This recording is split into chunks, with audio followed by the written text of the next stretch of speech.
Hello students, आज हम discuss करेंगे जो हॉर्नबिल है 11th क्लास की इंग्लिश बुक, उसका सेकंड चैप्टर। उसका टाइटल है we are not afraid to die if we can all be together. और इसके जो राइटर हैं वो हैं गॉर्डन कुक, एलन ईस्ट। और यहाँ पर हम अभी जब उससे पहले हमने डिस्कस किया था कि जो राइटर है वो जो वहाँ पर एक बहुत बड़ी वेव आती है और वेव इतनी ज़्यादा हाइट वाली होती है कि जो मास्ट होता है उसका शिप का उससे डबल साइज यानी कि twice of the mast was the size of the wave. And in the beginning it seemed to be a big cloud, but then it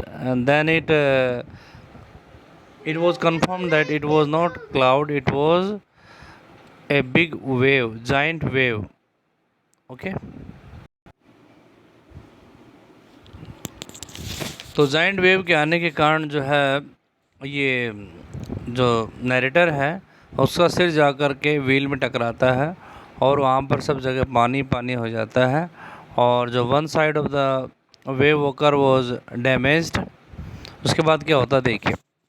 Unexpectedly, my head popped out of the water. A few meters away, wave walker was near capsizing, her mast almost horizontal. Then a wave hurled her upright. My lifeline jerked taut. I grabbed the guardrails and sailed through the air into wave walker's main boom. Unexpectedly narrator का जो सिर है वो पानी से बाहर आया। कुछ मीटर की दूरी पर वेव वॉकर लगभग अब पलटने वाला था, उल्टा होने वाला था। कैप्साइजिंग का मतलब होता है बिल्कुल पलटना, यानी कि बिल्कुल जो शिप है वो बिल्कुल उलटने वाली थी, ऐसी उसकी कंडीशन थी। उसकी जो मास्ट है, जो वर्टिकल जो बूम होते हैं वो लगभग हॉरिजेंटल हो गए थे, यानी कि बिल्कुल तिरछे हो गए थे। फिर एक बहुत बड़ी लहर आई और उसने उसको क्या किया, सीधा कर दिया, यानी कि जो वेव वॉकर है वो बिल्कुल सही से हो गई। और उसकी जो लाइफ लाइन जो थी वो एकदम से खींच करके बिल्कुल तन जाती है। आई ग्रैब द गार्ड रेल्स, और इसने नेट ने जो गार्ड रेल्स थी जो कि इनको प्रोटेक्शन के लिए बनाई हुई थी उसको पकड़ लिया और ये सीधे हवा में उड़ते हुए, यानी कि हवा में ही वे वोकर के मेन बूम पर पहुंच गए। Subsequent waves tossed me around the deck like a rag doll. इसके बाद में आने वाली जो लहरें थी इस नैरेटर को एक किसी किसी डोल की तरह जो है इसको उछाल दिया।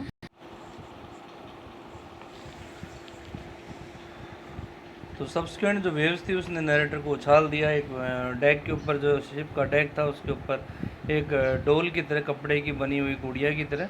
My left ribs cracked, my mouth filled with blood and broken teeth. Somehow I found the wheel line up the stern for the next wave and hung on. And after that, you know what happened to the narrator. His left ribs were cracked and his mouth was full of blood and teeth were broken. Okay. And somehow the narrator found the wheel means steering of the ship.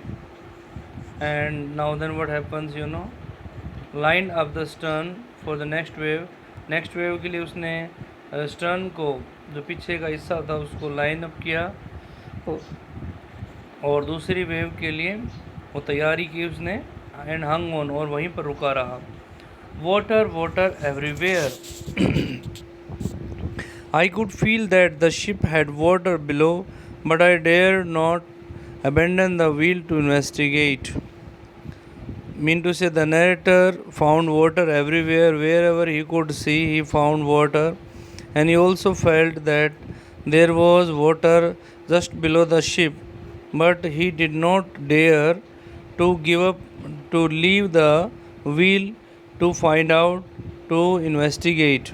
यानी कि उसने wheel को छोड़ा नहीं, पता लगाने के लिए वहीं पर रुका रहा। Suddenly the front hatch was thrown open and Mary appeared. तभी सामने की जो हैच का मतलब विंडो, वो विंडो खुलती है और मैरी उसमें से निकलती है। We are sinking, she screamed, the decks are smashed, we are full of water. और मैरी बोलती है कि हम डूब रहे हैं, वो चिल्लाते हुए बोलती है कि हम डूब रहे हैं। जो शिप का जो डेक है वो नष्ट हो चुके हैं, डैमेज हो चुके हैं, पानी भरा हुआ है। Take the wheel I shouted as I scrambled for the hatch. और जैसे वो स्क्रैम्बल हैच की तरफ आगे बढ़ रहा था तो चिल्लाते हुए बोलता है नैरेटर मैरी से कि व्हील को पकड़ लो। Larry and Hub were pumping like madmen. और लैरी एंड हब पागलों की तरह पानी को बाहर निकाल रहे थे। Broken timber hung at crazy angles. और टूटे हुए जो तख्ते थे, जो रेक्टेंगुलर साइज़ के या किसी भी साइज़ के जो प्लेन जो तख्ते थे लकड़ी के बने हुए प्लैंक्स जो थे, वो प्लैंक्स क्रेजी एंगल्स के ऊपर यानी कि आड़े तिरछे जो है लटके हुए थे। The whole starboard side bulged inwards. और जो स्टार बोर्ड साइड है यानी कि शिप की जो एक तरफ जो प्लैंक्स थे वो अंदर की तरफ धंस जाते हैं। Clothes, crockery, charts, tins and toys sloshed about in deep water. और सारी चीज़ें पानी के अंदर तैर रही थी वहाँ पर, जिसमें clothes, crockery, charts, tins, toys sloshed about in deep water. ये डीप वाटर के अंदर ये सारी चीज़ें वहाँ पर पहुँच जाती हैं।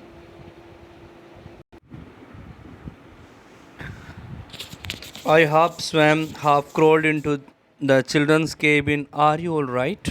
I asked. Yes, they answered from an upper bunk. Mean to say, at some point he had to swim, and at some point he had to walk. Half crawled into the children's cabin. क्योंकि कुछ पानी भरा हुआ था तो लगभग वो तैरता हुआ सा वहाँ पर चिल्ड्रन के केबिन में जाता है धीरे धीरे। हाफ क्रोल्ड का मतलब करीब करीब रेंगते हुए जाता है और पूछा कि क्या तुम ठीक हो? तो हाँ, यस। तो बच्चों ने अपर बंक से जवाब दिया कि हाँ हम बिल्कुल सही हैं।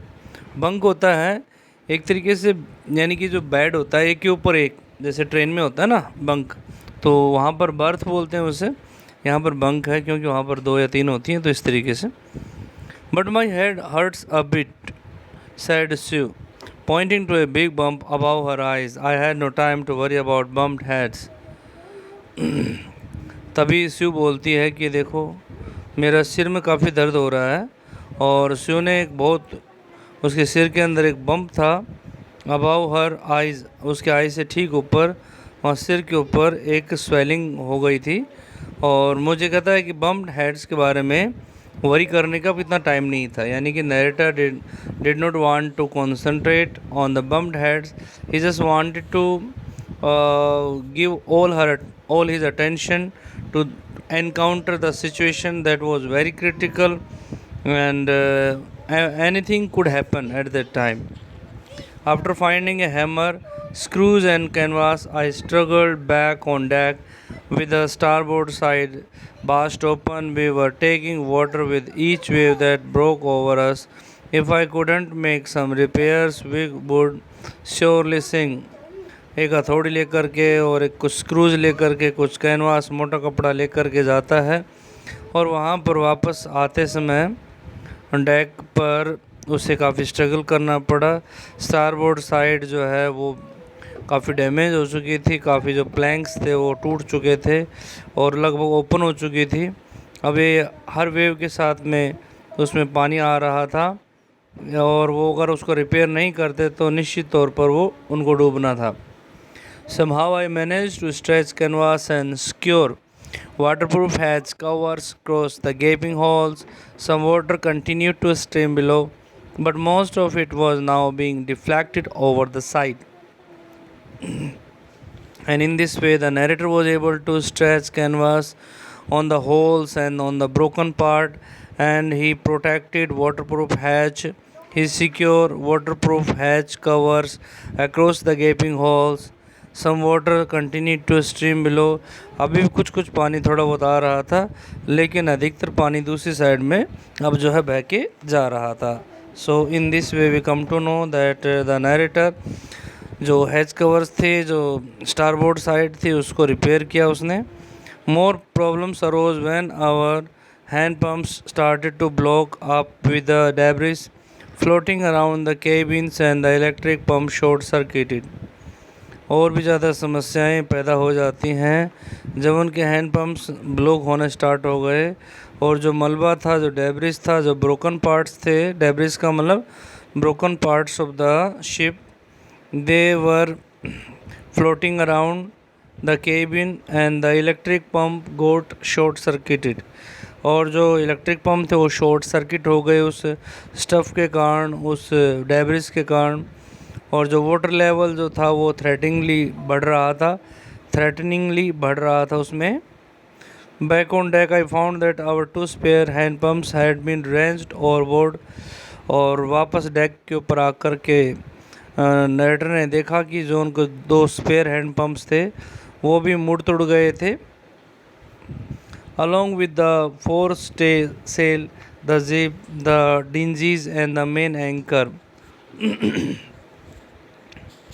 और उसके साथ ही फोरस्टेसेल, द जिब, द डिंजी छोटी नाव और मेन एंकर, इनको भी काफ़ी नुकसान पहुंचा था। Then I remembered we had another electric pump under the chart room floor. तभी से याद आया कि चार्ट रूम फ्लोर पर वहाँ पर इनके पास में दूसरा इलेक्ट्रिक पंप था, इसे याद आता है।